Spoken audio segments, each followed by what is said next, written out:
Today, as I give some commentary on Neville Goddard's 1968 lecture, Imagining Creates, we will enjoy a most wonderful Indian restaurant in the heart of Fuji, Japan. Neville says, "I tell you, imagining creates reality. If you want to change your life, you must become aware of the ideas you are planting in the mind of others. When you meet someone who is negative, put a lovely idea in its place.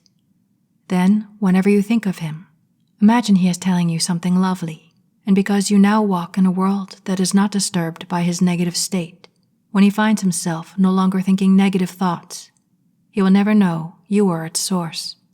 You will know it, and that is all that is important. Become aware of the thoughts you are thinking, and you will know a more pleasant life. It makes no difference what others do. Plant loving, kind thoughts, and you will be blessed in the doing." What Neville is saying is that if imagining truly creates reality, then you must not learn to react to whatever others do that you don't like. You must remember what you're being taught to not have that knee-jerk reaction, or to be able to revise it in imagination. How else will you know that imagining creates reality if you don't have these opportunities? So when someone does or says something you don't like, take it to your imagination. Hear them saying and doing what you do like until you feel the point of its reality, that it brings you joy. Then let it go. And do this anytime this is triggered. Maybe most people won't see the result in a day or even a week, but see what happens after a month, a season, or year, no matter what it takes, 70 times 7. So as you go about your day, watch your thoughts. If you pay attention, you'll see you're constantly having little conversations all day long, hearing your parts as well as other parts, your assumptions. Become conscious, turn them around with the power of your imagination. That's how you'll transform your life. Even right now, you can do it. Is there something unlovely someone said or did? What would you like them to say or do instead?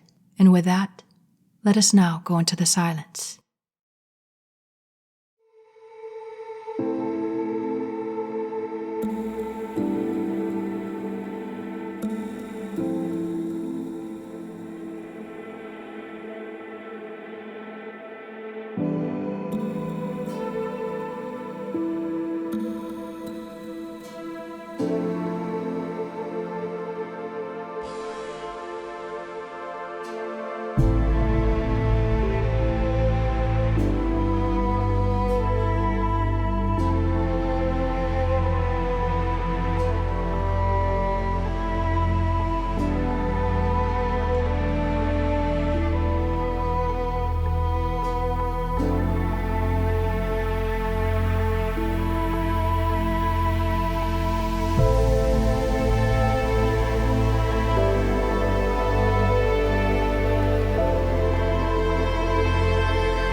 Good.